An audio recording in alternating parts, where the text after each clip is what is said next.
Hi, this is Scott, and welcome back to my channel. Wanted to share with you again a look at my Dansco coin albums. We briefly looked at them when I reviewed and showed you the completion of the 7070 typeset album down here. But I did have some questions about the other ones, so I'm happy to kind of give a brief review of my collection. I wish I had a picture of how the coin collection looked just a few months ago. They were in a bunch of old, dirty, dusty flip albums and just picture albums that had been collecting dust in the basement for years. This collection is a combination of some from my grandfather, some from my wife's father, some that I've collected, over the years from when I was a kid. It was a big jumbled mess. And in researching albums to put them in, there were a number of different options. I came across the Dansco ones. Any of you that know these know that they're hard to come by now. The company has moved a couple of times and they haven't gotten their production back up and running. They're kind of expensive, but I think they're very high quality. I like the look. So we can quickly go through them. You can see up here, these three are actually trading card albums. And if we look through there, I'd be dating myself. I kind of put some cards in here that remind me from my days as a kid. And, 1978, I think, set of Los Angeles Kings in the hockey, Los Angeles Rams in the football, and Los Angeles Dodgers in the baseball, just from when I was a kid. These here have been completed. The Washington State Quarter album. Obviously, this is one that everyone is familiar with. The State Quarter program. Many people started coin collecting just because of these. And you can see there's a little bit of a reflection, but I was able to fill this primarily with coins out of my pocket change over the years. And then I did pick up a couple here and there of the coins I just couldn't find at at coin stores or whatnot.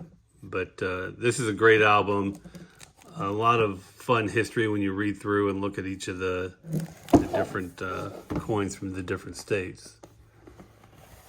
Similar to that is the new Washington Parks Quarter album that I have not finished. Again, this is one I'm trying to go through with just pocket change, so you can see not too well in the early years of it, and a little bit more as we move along.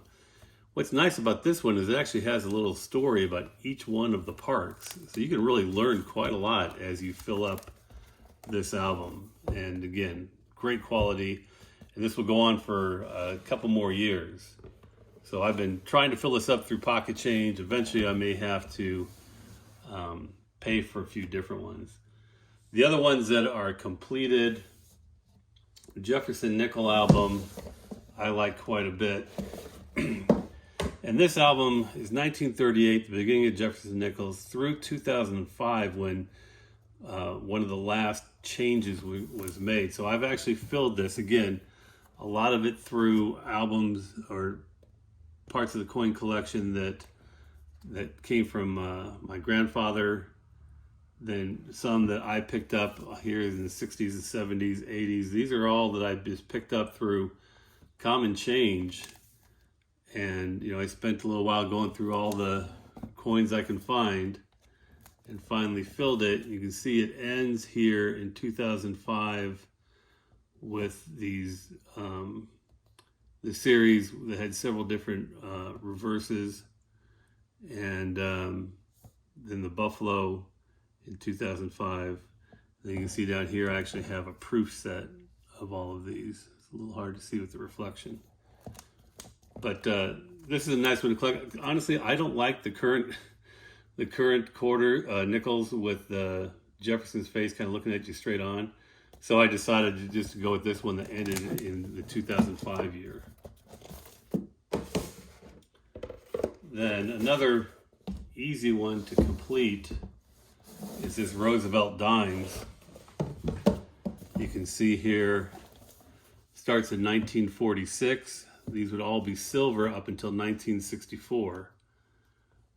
So again, those came from an older part of the collection, but pretty much from 1964 onward, I was able to get a lot of these just through pocket change. As a matter of fact, I actually completed this one to date as of yesterday, when I actually received a 2020 D dime in my pocket change. I look every time I get, and it took me until, what are we, the end of July, before I was able to find that one to fill it for 2020. And obviously that's just going to go forward for as long as the Roosevelt dimes continue. So Roosevelt's done, Jefferson's done, statehood quarters are done. Mercury Dimes, I like this album a lot. It's done with the exception, of course, of the 1916 D. That one I do not have yet. I'm waiting. I'll buy that one slabbed because it's one of the most heavily counterfeited coins. So I will likely buy that slabbed. I don't know if I'll crack it out of the slab. I probably won't in order to put it in here. But that's going to be a $500, $600, $700, $800 coin probably. But all these other ones, not in the best shape. I found them over the years, but it goes and ends in 1945. I like the designs a lot. So some of these can certainly be upgraded in the future. Then I have a number of other ones here that have a long way to go. My Franklin Half album is completed also. And this one did not take a lot of time or money to complete. I was able to pull this together fairly quickly. And so that's a nice small album that's easy to complete without getting too expensive, especially if just in circulated condition, all of these. The rest here have some work to do. My peace dollars, Buffalo nickels, I need quite a few. Indian head, I would really like to get this one filled out because I like the Indian heads. It starts with the Flying Eagles, and I think I may have mentioned in a previous video how much I like the Flying Eagle coins. So but it has some work to do. Some of I'm missing a number of these earlier ones. Some of these I have. Of course, the 1908 and 1909 S's are the tough ones to get there, along with the 1877, which I will likely never be able to afford.